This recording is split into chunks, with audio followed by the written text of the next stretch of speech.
Hi Louise. Hi. So when did you start all this? Well, I started it at the beginning of March on the 16th round when Matt Hancock's announced that we had to go into lockdown, and then later on when Boris Johnson did, a week later on the 23rd.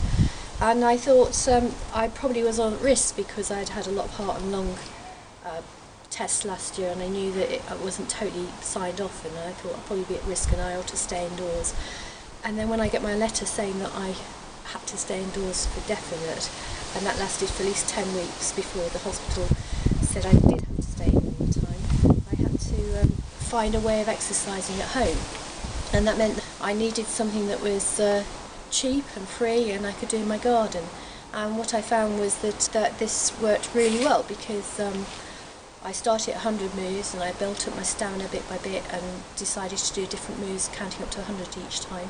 And at first I was really clumsy and I kept on dropping the ball, and that's why I used the yellow on this hand, because it means that I got better hand-eye coordination with the yellow back than with seeing the black one. I'm good on this side because I'm right-handed, and so but also that I realised as I went that I could do lots of counting games, and it's a really good way for teaching kids numbers and how to count.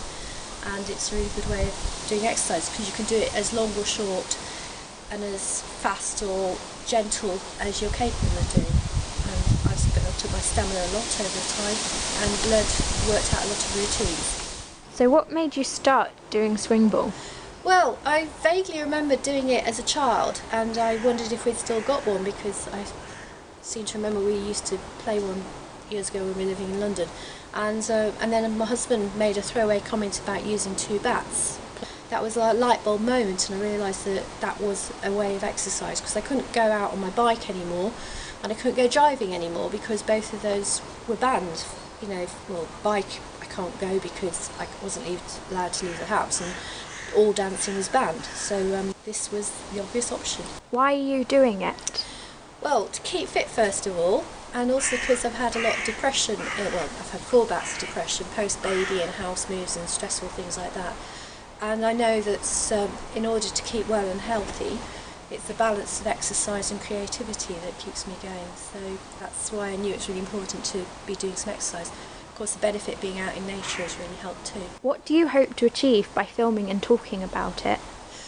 Well, 2 things triggered it. There was a programme on Radio 4, there was an article about a woman angler who was talking about how good she thought angling was, and obviously it's not so good for the fish. And I thought about that and thought, well, actually she probably had to go by car quite far away from where she was and take loads of equipment for her angling. And I don't have to do that because I can do this at home. And then later on, I think it was on You and Yours, there was a woman who has spent a lot of time trying to lose weight over the last year or 2, having been on the beast scale like I am, and in lockdown because she'd been stuck in her house because of her medical risks, she had basically put all the weight back on, and it just occurred to me that this was something that lots of people could do very easily at home and would get round all those sorts of problems. And I just felt more and more passionate about sharing what I was discovering and hoping that it would help other people. I notice you've been wearing different outfits for each session. Why is this? So I'm a textile artist primarily. I'm also a fair trader, and I'm also an avid recycler. So a lot of my hobby, should we say, when things are normal, is I like being able to go to charity shops and root out lots of useful stuff for my work and lots of interesting clothing to wear, which I will probably cut up for my work at some point in the future as well. And so I thought it'd be far more interesting if I wore a different outfit each day and celebrate it. So I'm going to be talking about that at some of my posts as well. And plus I love wearing patterns, and so skirts are really good for wearing really nice big patterns and putting a bit of colour into your outfit. And a lot of people just don't wear skirts these days, and so I just wanted to celebrate the skirt a bit and dresses. And also there's very few exercises you can do comfortably in dresses and skirts, and this is one that you can do it in. And so I thought I'd celebrate my earrings and my necklaces, because I don't wear a lot of jewellery and I don't wear makeup, but I do like wearing those. And I just thought it'd be fun to include that. How do you keep motivated? That's a good question because it's quite hard sometimes, you know, and you're feeling a bit tired and stressed and things like that. But I do it because I really need to lose the weight, and I've been really enjoying the peace and quiet of the garden. Well, in lockdown it's obviously noisier now, and it was beautiful summer weather, so that was fantastic. Of course now it's really wet and windy and I'm having to look for gaps in the showers, or more often I'm having to do some jiving indoors, which I can do Charleston, and jiving and strolls in my tiny kitchen. It's not the same because I don't have the fresh air, but most of the time I'm managing to do it, and I've made it sure that it's a habit that I do every day, and so I really feel like I'm missing out if I'm not doing it. And also I just want to see those pounds come off. Who else do you think this challenge will benefit? Well, there's all sorts of people who I'm sure, like me, hated going to mirror-clad testosterone-laden gyms, so if you don't like exercising that sort of way, people who have to isolate so they can't really get away from home, but who can get outdoors, and also people who feel self-conscious about themselves, so don't want to be seen in public. What have you achieved already? Well, I'm a lot fitter already. I can tell that because I'm not getting so breathless, so my lungs, which were a problem, are feeling a lot better. I've lost a stone in weight already. With this I'm watching my portions a little bit more, and I can feel my waist is a lot trimmer. I've lost 2 inches off all around, and although I've still got a long way to go, it's a good start, and I'm feeling a lot more positive about going the whole way with losing weight this time than when I've tried previously. What's been the best experience so far? It was in lockdown. It was beautiful because it was so quiet. You could just hear the birds and the sky was so blue, and it was just really great getting back into nature and noticing what goes in the garden. I don't tend to go out in the garden a lot because I don't like being in really bright sunshine, but it means I tend to stay in when it's really hot, and I've engaged with nature like a lot of people a lot more, and that's part of the reason why I'll be taking lots of photographs of all the flowers and plants that they've been growing, and so I'm posting that on different posts to do with this project as well. And what was the worst?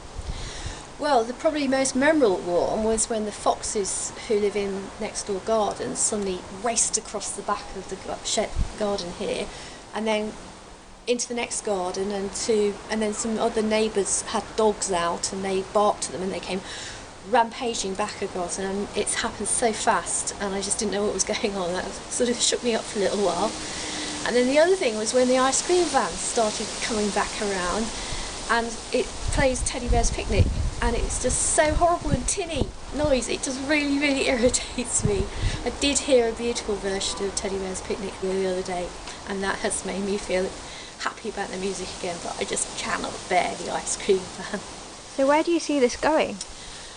Well, I'm hoping that other people will take up the challenge to have a go at doing all the exercises that I've been working on, and I'm hoping that it will inspire people who are still going to be stuck at home for quite a long time, and I'm hoping that it will give other women in particular more confidence in exercising, and I'm hoping that some children will learn to play some fun counting games on it as well. And some of the things that I've learned through doing this project are I'm having to learn how to do this photography, I'm having to learn how to edit the films, I'm having to learn how to put posts on different types of media and things like that, so it's been a really steep learning curve for me doing this as well. I just hope that it will benefit people beyond what it's benefited me. So how do you see this project functioning when the weather becomes colder and wetter over the winter? That is the problem, and it has taken me a rather long time to get it put on to film, partly because I'm a bit scared about doing it all, because it's a bit out of my comfort zone, all of this, and also because I've got so much technology stuff that I've been having to learn, and the weather's been really hard to get out and make this film for the last 2 weeks.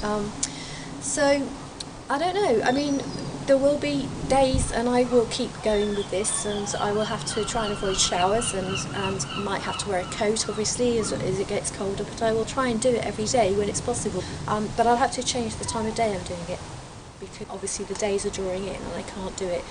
I won't be able to do it after tea in the future, and I will have to do it before tea, which is what I normally do, but sometimes do it later if there's other things going on.